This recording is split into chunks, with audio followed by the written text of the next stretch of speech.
I am proud कि आज मेरे एमएलए ने अपने माँ के भाषा में, मातृभाषा में, कॉकबरॉक काउप्रू में आज अपना पॉइंट रखा असेंबली के अंदर।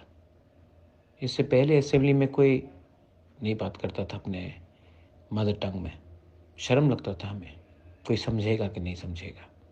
लेकिन आज तिपरामोथा के एमएलए ने बात किया और कोई समझ सकता है तो समझ सकता, नहीं समझ सकता तो नहीं समझ सकता, हमारा भाषा समझ लो।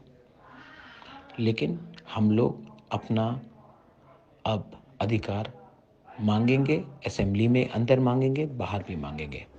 I am very proud of my Motha MLAs. आपने इतिहास बनाया और कभी मत भूलिए, पुइला जाति उलो पार्टी। हम लोग अपने जाति के लिए बात करने आए हैं, सिर्फ पार्टी करने नहीं। दिस इज बुबागरा। Congratulations once again. We will not surrender. बेलाइनो हम भाई।